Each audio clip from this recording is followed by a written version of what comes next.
Hi, welcome to heaven astrology. ఇప్పుడు మనకి stock మార్కెట్లో మనీ ఎర్న్ చేసే ఒక సపోర్ట్ చేసే బర్త్ చార్ట్స్ పర్టికులర్గా కొన్ని ఉన్నాయి. అందులో ఒక సాలిడ్ బర్త్ చార్ట్ ఎవరిది అంటే వారెన్ బఫెట్. సో ఈ వారెన్ బఫెట్ బర్త్ చార్ట్లో 12th హౌస్ అనేది చాలా స్ట్రాంగ్ ఉందన్నమాట. యాక్చువల్గా 12th ఆయన ఇన్వెస్టర్, ట్రేడర్ కాదు. 12th హౌస్కి సంబంధించిన యాక్టివిటీ ఆయన చేయటం వల్ల, లాంగ్ టర్మ్ ఇన్వెస్ట్మెంట్స్ చేయటం వల్ల ఆయన గెయిన్ అయ్యాడు, గట్టిగా గెయిన్ అయ్యాడు, స్టాక్ మార్కెట్ త్రూ గెయిన్ అయ్యాడు. అయితే షార్ట్ టర్మ్ ట్రేడింగ్ చేసి గెయిన్ అయ్యే వాళ్ళ బర్త్ చార్ట్స్ చూసుకుంటే అందులో హర్షద్ మెహతా బర్త్ చార్ట్ మనకి చూసుకుంటే ఆయనకి షార్ట్ టర్మ్ మ్యానిపులేషన్, గ్యాంబ్లింగ్ లాంటివి అతను బాగా చేయగలిగాడు. చేసి చాలా తక్కువ టైంలో ఆయన స్టాక్ మార్కెట్లో ఎంటర్ అయిన చాలా తక్కువ టైంలోనే హ్యూజ్ గెయిన్స్ అటైన్ చేశారు. అయితే నేను ఇక్కడ ఎవరు తప్పు చేశారో రైట్ చేశారో దాని గురించి నేను డిస్కస్ చేయట్లేదు. ఓన్లీ ఇప్పుడు నా టాపిక్ ఏంటంటే షార్ట్ టర్మ్ క్యాపిటల్ గెయిన్స్ లాంటి short term trading through gain అయ్యే వాళ్ళ బర్త్ చార్ట్ కాంబినేషన్స్ ఎలా ఉంటాయి అనే దాని గురించి ఇప్పుడు చెప్తాను.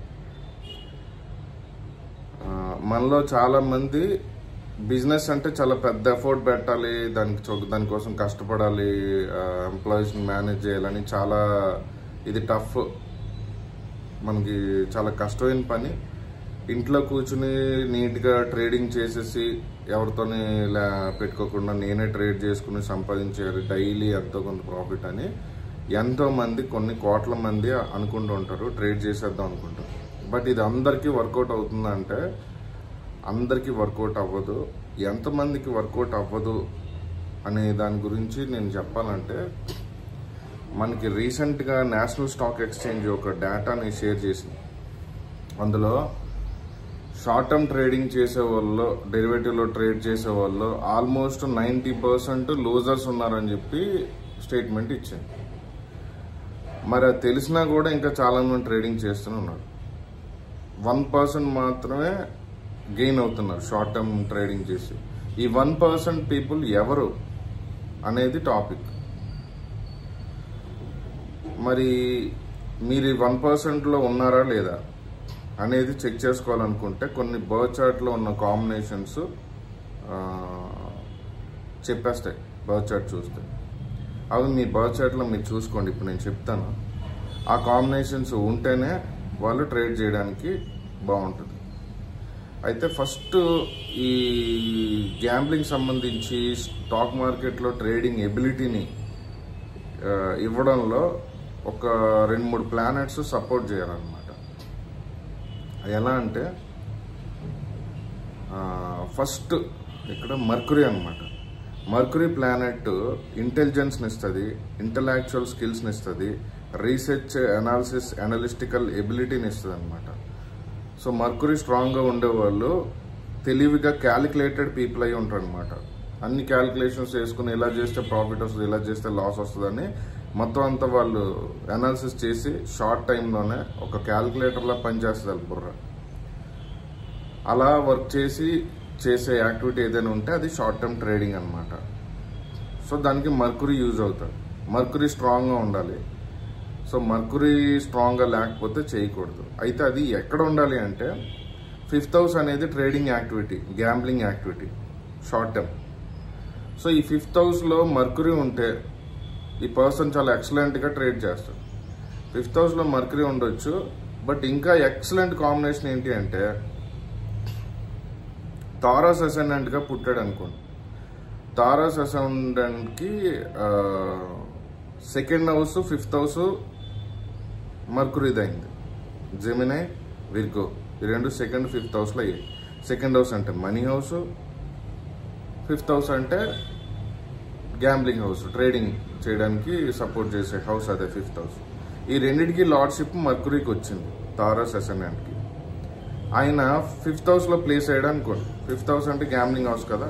అప్పుడు ఆయన ఓన్ హౌస్లో ఉన్నాడు. ఓన్ హౌస్లో ఉండే ప్లానెట్ చాలా స్ట్రాంగ్గా ఉంటుంది. రెండు, ఏ ప్లానెట్కి లేదు, ఓన్లీ మర్కురీకే ఉంది. ఏ ప్లానెట్ అయితే ఓన్ హౌస్ అయిందో మర్కురీకి విర్గో, అదే హౌస్ ఎగ్జాల్టేషన్ పొజిషన్ కూడా అయిందనమాట మర్కురీకి. సో మర్కురీ కనుక 5th హౌస్లో ఉంటే తారస్ అసెండెంట్ అయితే, సో ఈ పర్సన్కి ఇండికేషన్ అనమాట, స్ట్రాంగ్ ఇండికేషన్ అనమాట. ట్రేడింగ్ చేయడానికి మంచి స్కిల్స్ ఇస్తాడనమాట మర్కురీ. అండ్ దీంతో పాటు అదే అసెండెంట్కి సాటర్న్ యోగకారక ప్లానెట్. సాటర్న్ అంత కష్టాలు పెట్టడు, సాటర్న్ గ్యాంబ్లింగ్ నచ్చదు, బట్ ఆయన ఈజీగా ఆ పర్సన్ గ్రో అవడానికి సపోర్ట్ చేస్తాడు తారస్ అసెండెంట్. సో ఇది చాలా ఇంపార్టెంట్ అనమాట.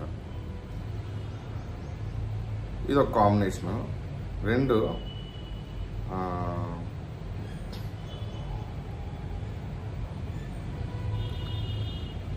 మామూలుగా అసలు ఏ లార్డ్షిప్ వచ్చినా మర్కురీ కనుక 5th హౌస్లో ఉండేటప్పుడు నెగిటివ్ ఆస్పెక్ట్స్ ఏవి, మలఫిక్ ఆస్పెక్ట్స్ ఏవి మర్కురీ పడినప్పుడు 12th హౌస్ లార్డ్ మర్కురీని ఆస్పెక్ట్స్ ఏవి లేకుండా ఉన్నప్పుడు, అండ్ 12th హౌస్తో మర్కురీకి ఏ కనెక్షన్ లేనప్పుడు కూడా సపోర్ట్ చేస్తాడు. ఈ చార్ట్ సపోర్ట్ చేస్తుంది ట్రేడింగ్ షార్ట్ టర్మ్ చేయడానికి. అండ్ రెండోది ఏంటంటే మర్కురీయే కాకుండా సాటర్న్ కూడా సపోర్ట్ చేయాలన్నమాట. సపోర్ట్ అంటే గ్యాంబ్లింగ్కి అంటే నచ్చదు సాటర్న్కి, బట్ ఎలా సపోర్ట్ తీసుకోవాలంటే ఎవరికైతే సాటర్న్ స్ట్రాంగ్గా ఉంటాడో బర్త్ చార్ట్లో, సాటర్న్ కనుక బెనిఫిషియల్ ప్లానెట్ అయ్యి సాటర్న్ ఆయన 10th హౌస్లో కానీ 3rd హౌస్లో కానీ 6th హౌస్లో కానీ 11th హౌస్లో కానీ సాటర్న్ ఉంటే చాలా స్ట్రాంగ్ అనమాట. ఈవెన్ 2nd హౌస్లో ఉన్న సాటర్న్ స్ట్రాంగ్గా ఉన్నట్టు,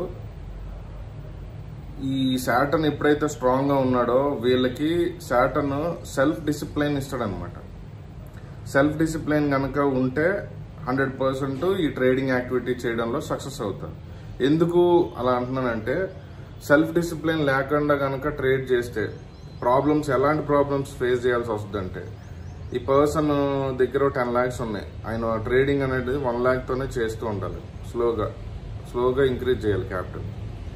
బట్ ఆయన సడన్గా టకటక ఇన్వెస్ట్ చేసేసి 10 lakhs ఒకేసారి పెట్టవచ్చు, లేదా 1 lakh చేసే 2 lakhs అయింది, మళ్ళీ 1 lakh పెట్టాలి. 2ని పెట్టి మళ్ళీ 4 చేసి, 4ని 8 చేసి, 8 lakhsని 16 lakhs చేసి, ఆ 16 lakhsని ఒకేసారి పెట్టి 32 lakhs చేద్దామని మొత్తం 0 చేసుకునే వాళ్ళు ఉంటారు. ఇక్కడ డిసిప్లైన్ లోపించిందని మీనింగ్ అనమాట. ఇట్లాంటి యాటిట్యూడ్ ఉండేవాళ్ళు చాలా మంది ఉంటారు. వీళ్ళకి సాటర్న్ సరిగ్గా బలంగా లేడని మీనింగ్, సెల్ఫ్ డిసిప్లైన్ లేదు. అలాంటి వాళ్ళు అస్సలు పనిచేయరు స్టాక్ మార్కెట్లో ట్రేడ్ చేయడానికి. కాబట్టి ఈ కాంబినేషన్స్ మీకు ఉన్నాయా లేదా చెక్ చేసుకోండి. ఈ కాంబినేషన్స్ కనుక ఉంటే మీరు ట్రేడ్ చేయొచ్చు. రెండోది 5th హౌస్లో 5th హౌస్ అనేది, మీ 5th హౌస్ అనేది బర్త్ చార్ట్లో ఫైరీ సైన్ అవ్వకూడదు, వాటరీ సైన్ కూడా అవ్వకూడదు. వాటరీ సైన్ ఎమోషన్ని కంట్రోల్ చేసుకోలేదు, ఫైరీ సైన్ కూడా మంచిది కాదు 5th హౌస్ ఉంటే. వీళ్ళు అగ్రెసివ్గా ట్రేడ్ చేసే ఛాన్సెస్ ఎక్కువ ఉంటాయి. సో ఫైరీ సైన్ అవ్వకూడదు, వాటరీ సైన్ కూడా అవ్వకూడదు. ఎందుకంటే నేను ఒకసారి చాలా లాంగ్ బ్యాక్ స్టాక్ మార్కెట్లో విషయాలు కొన్ని తెలుసుకుందామని వారెన్ బఫెట్ బుక్ పర్చేజ్ చేశాను. ఆ బుక్ అంతా చదివితే అందులో ఎమోషన్స్ని ఎలా కంట్రోల్ చేసుకోవాలనే దాని గురించే రాశాడనమాట. ఇదేంటి దీని గురించి రాశాడని అనుకున్నాను, బట్ అది చాలా ఇంపార్టెంట్ అని స్టాక్ మార్కెట్లో చాలా సంవత్సరాలు ట్రేడ్ చేసాక అర్థమైంది అనమాట ఎందుకు ఆ బుక్లో ఆయన దాని గురించి రాశాడు.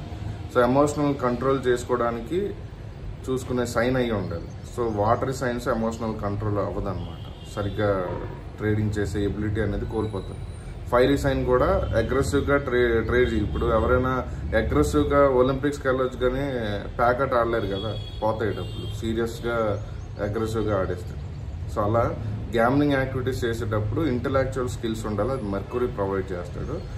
సెల్ఫ్ డిసిప్లిన్, పేషెన్స్ ఉండాలి, అది సాటర్న్ ప్రొవైడ్ చేస్తాడు. సాటర్న్ స్ట్రాంగ్గా ఒకవేళ ఉండి మర్క్యూరీ కనుక 5th హౌస్లో ఉన్నా, 5th హౌస్ మీద ఆయన ఆస్పెక్ట్ పడి ఆయన 11th హౌస్లో ఉన్నా, 11th హౌస్లో కనుక మర్క్యూరీ ఉంటే 5th హౌస్ మీద ఆస్పెక్ట్ పడతాడు.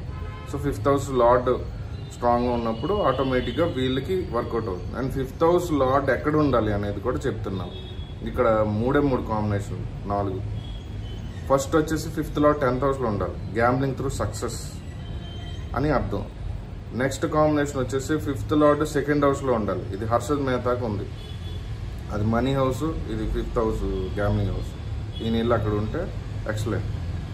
And 5th house lord 11th హౌస్లో ఉండాలి. అది హౌస్ ఆఫ్ గెయిన్స్. ఇది 5th హౌస్ ఏమో గ్యాంబ్లింగ్. ఇంకొకటి 5th house lord 5th హౌస్లోనే own హౌస్లో స్ట్రాంగ్గా ఉంటుంది.